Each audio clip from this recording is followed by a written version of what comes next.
Thằng sao tay nhìn chết gì trao qua đá lên ra cho tú xí chầu. Yêu ly nữ cút sợ tôn trai cân gòn ly. Nữ theo ly kia một bội luôn trong và muốn nên chống cân gòn. Luôn trong nó tiến hành cô nhớ tôi và cách xe theo lo rề sống bò xứ. Yêu ly đợi thầu nữ muốn sợ cho họ luôn trong nó. Nữ theo ly sợ tao muốn hạ không giờ ý à ly tế bếp xanh. Thế nữ cô tao muốn nhớ họ luôn trong nó. Thầu ôn xài quá tên xe gì tao lo lờ. Yêu ly chỉ có tay sát nút bóng thía nếu có tay gỡ cú tàu nhớ xe cân gỡ ly gỡ cú chỉ bảo hai tiền gỡ dùng một hai ly trà trâu chỉ có tay sát nút tuôn gỡ ở nhà gì thía yêu ly gỡ cú sợ tao cho ở tu khai môn thía thía một khai cho chỉ có tay sát nút tua hai tiền gỡ tuôn xài tao lo lời yêu ly thầu chỉ có tay sát nút tua thía nếu có tay gỡ tao bóng gã cút giờ tôi nhớ xe cân gạo lì, yêu linh gã cút giờ yêu đuôi lúc còn sống, yun chia nhá trong gã tu tu có sai li sai tao xứ, gã cút giờ tôi chơi thanh thôi chọn sai và nhớ xôn lún trong tu cùng, chia trao tu hết tài sai sẽ tu hết tài yêu nhà tu tư nó, tất sĩ tu hết tài nhưng chỉ bảo yêu sai lì, vì nhưng chỉ mới tu ở trong nơi xe lì, lâu lúc còn sống nó nhọc học bí mù trình tế xứ. Oli chàng tôi sợ sĩ đúng giá theo số mà lại đã về hơn là xứ. Yoli ô cho dỗ tí nên ô tô cùng lúc còn sống nó là tân trai cân gạo ly. Theo lời cú sợi tao tờ hậu lúc còn sống nó mù tà lời. Yoli thầu nó tu hóa tay của tao mù sái xế do tù chỉ đang đá trì. Ta sẽ khó tránh tiền lời chỉ do tù bó đá liên ra. Nếu cho khá tưa cho hậu tu hóa tay là lưu hóa luôn. Nếu yếu tua cho tu hóa tay một nữ tự xí. Yoli nữ theo lì tàu tua. Chùa tu hóa tay là lúc còn sống non ta. Nữ tao có dựa cả tu hóa tay chỉ lì ô sống ra nữ. Theo chỉ lì dựa nữ xứ.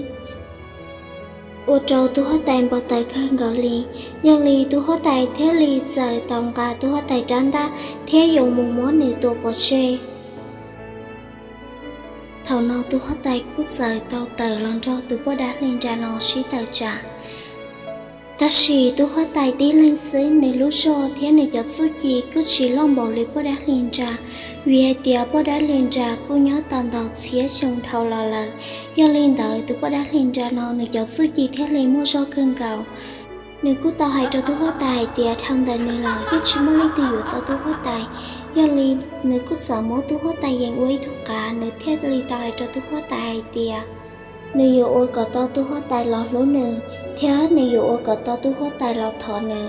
Vì hai tía tu hóa tay xong li nó là nhưng chỉ cảm ơn lên tư cả lũ tu hóa tay. Vì do tu hóa tay ở chung chia tao cho cái lũ tia xứ tu hóa tay thiết li dụ điểm đời lũ trẻ cả nó mù. Do li nếu theo tao luôn rần rõ thiết nếu cút sợ tao trở một đời một lũ trong lời.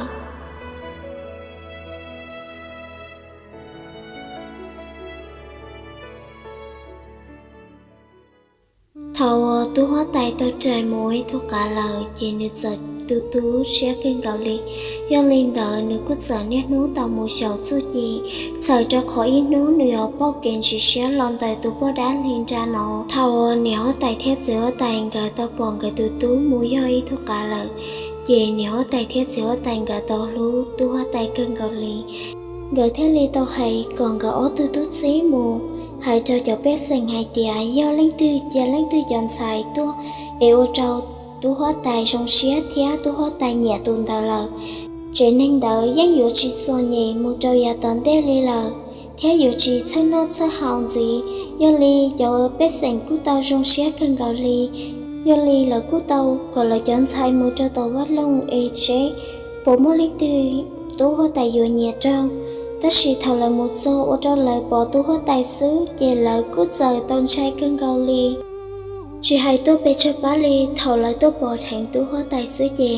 là trời bóng xuyên thả theo lời trời tôn trai cân gạo lì về nhà trời kia nhà mùi trẻ lời xứ.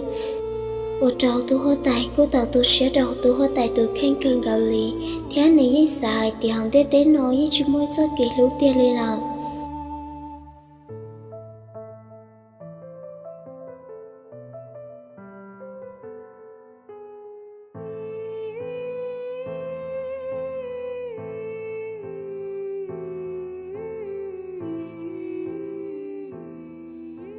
họ nhớ lên đằng sau tên chết gì nếu cứ tàu một nhớ họ luôn trong nó dấu nhà đi cho biết sinh họ nó là xứ chỉ muốn linh tư rồi chỉ tàu nữa hay tiền này do ý tưởng sai ở tại họ nhớ họ lúa ba lông lo tua li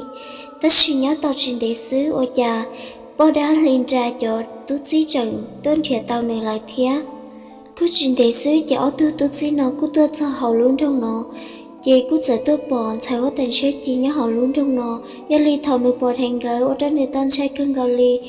ở trong nữ cứ tàu kia tàu họ luôn trong nó mua lại thía tất chỉ mà ở tôi xin tại những chỉ cho nữ chơi li những chơi nhớ chào cả tàu nữ nữ những kia tàu cho mù cho giặt bè hỏng đê thía gạo ta li sư tất chỉ mới nấu nữ cứ kia mù cho sáng nữ tua giáo tay cứ giờ kia thế nữ cứ tàu một bội lúa lông giờ li nữ tan sai cưng gạo li nữ cứ giờ kia một cho họ lúa lông đã là tất chỉ khó tránh tiền nữ chỉ bảo ai tiền lúa lông nói yo tu hoa tay thay dáng là lúa nữ ta tàu kia một cho họ tu hoa tay thay dáng là lúa lông ta nữ cứ giờ tàu mà một cho họ lúa lông họ tất chỉ thầu nữ mù ở nhà nữ giờ bỏ ít tu cạo ở lót sắp lại li ở cho nữ ta bung xía thiên nữ tan sai cưng gạo li tất chỉ nữ chỉ bảo số hai tiền tu nói yo tu hoa tay yo tu oan nữ yo anh ta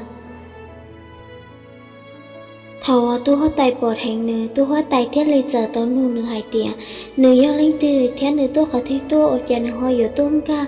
cho hậu tu hoa tay là lúa lông yo linh sao hoa tay chết chi thiết lấy tao bịa khai hai tiền nữ yo ý tương xài hoa tay nhớ cho sao nữ bóng thiết nữ trao cho nên phê chào nữ thiết lấy tao tốt hơn tại nó thầu nếu tay thiết sẽ hoa tay gà tao nó ở trong gà sa chỉ thống li ta xin gà cút xài tiền yo chủ yếu gà giấc mù yên lò xí trao giờ liền cả tao trong xế khăn gạo lì cờ theo liền ba yếu món xài ở tại thia tôi tại người xí yếu giờ liền cờ theo liền tao biểu thôi ya ở tao chỉ cho tôi hoa tại thay dáng cho xài ở tại chế chi tao long giờ liền cờ theo liền tao thọn xài ở tại cờ bát tôi hoa tại thay dáng xài ở tại chế chi theo liền tao xài tiền thôi ya nửa bát tôi hoa tại thay dáng chỉ do bát lúa tết chào xứ giờ liền nửa theo liền ở liền cờ hài giờ lên sau tay sẽ chỉ cứ tàu lòng cho tôi tay thay giấy nhớ thì anh gã cứ dụ nhớ ok sẽ bỏ chịu xí một số kỳ lúa tôi thì anh sẽ tu hết tay bỏ dụ cho cá lòng chè là ở tí nên gã cứ ok một tàu để lòng giờ lên cứ ở trâu gã cứ tàu một số kỳ xí lúa thì số kỳ xí giờ cứ ở trâu tu hết tay một số kỳ số sáng son sau tay sẽ chỉ là thì sao tên sẽ chỉ cứ tao xài tiền cả thứ kê tao in đồ nó tu tại bộ một số kỹ thuật sáng ra nữa theo tu tại bộ một lúc xe luôn nữa do lấy nữa cho sự một lô đây sẽ tu tại bộ sát ra nữa tất chỉ tu tại cứ giờ ở lò đây theo lò ba nữa thảo nó tu tại cũng một số kỹ thuật sáng ra nữa theo tu tại cũng một số kỹ lúa ở trên tiền nhỏ hậu tu tại lúc xe lờ giờ li của trâu tu hoa tay trộm lòng chè mua tí ninh ta chỉ tu hoa tay có chuyện nhỏ cá cho hai tiệt tu hoa tay tư lòng chè mua tí ninh đua là ta chỉ thằng sao hoa tay bỏ thành sao hoa tay ta rong xé cơn gạo li thầu tu hoa tay thay giấy tao báo hai tiền sao hoa tay xé chi tao đã nửa xứ giờ li nửa của tao chỉ cơn gạo li nửa của tao món sao hoa tay cho chê nếu cứ tao một trâu tàu quá lông ổn đây là tất chỉ nếu chỉ nhắc cá trại tiền nếu tới lẩu chè một tí neng do li nếu mà do tao hai tiền nếu tới do tí neng đua là do li nếu cứ tàu sợi thiếm một thọt xì trong xài hóa tên chế chi